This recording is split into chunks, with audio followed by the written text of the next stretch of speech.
Ça a été une seconde chance pour moi. Malgré que j'ai pas pu passer le bac, ça a été une chance pour moi. C'est une expérience que tout le monde peut faire et que ça serait bénéfique pour tout le monde de le faire. Ça a changé ma vie et ils m'ont donné plein de choses. Ah ouais, les 20 ans d'école, je trouve ça magnifique.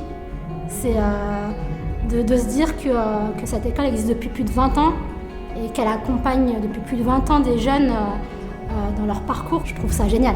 Et on doit y croire jusqu'au bout. Quand ils viennent chez moi, l'idée c'est de leur montrer des profils atypiques aussi et des gens qui ont cru. C'est cheese. Voilà. Tu peux m'envoyer cette photo sur toi? Ok. Viens, regarde ma tête là.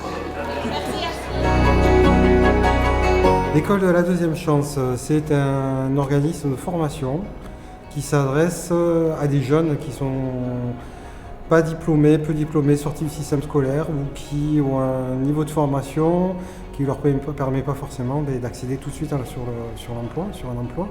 Il faut que les gens aient le droit de se tromper, de recommencer, mais l'essentiel c'est de les accompagner, de les former et leur donner cette occasion-là d'avoir une deuxième chance.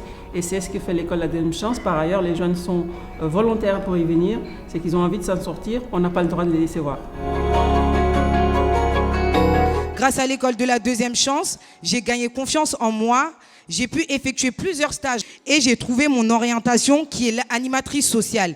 Et aussi sans oublier les ateliers d'éloquence avec le trac que j'ai pu faire, la prise de parole pour réussir à parler en public comme je le fais aujourd'hui, que j'aime beaucoup. Merci à tous et à toutes de m'avoir écouté. Cette école et donc ces actions pédagogiques redonnent confiance en soi, font sortir effectivement des individus, des jeunes hommes et des jeunes femmes, effectivement, leur capacité à développer des projets.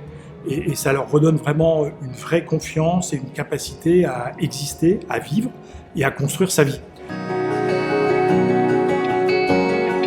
Voir Édith Cresson pour cette cérémonie est quelque chose de marquant parce que tout d'abord, effectivement, c'est la marraine des écoles de la deuxième chance en France et même côté européen.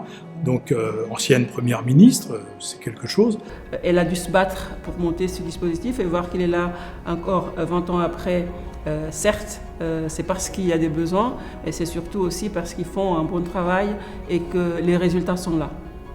En tant que jeune, je la remercie parce que si cette école, elle n'aurait pas forcément existé, je ne sais même pas ce que sur 10 mois j'aurais pu faire. J'ai trouvé ma voie du coup.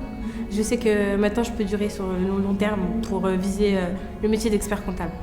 Et je voudrais encore une fois remercier tous ceux qui se sont dévoués, comme ici, à développer ces écoles et à mettre à la portée des jeunes et de tous les jeunes la possibilité d'accéder pas seulement à un emploi, mais à la compréhension du monde dans lequel ils sont. Merci. 3, 2, 1, soufflez!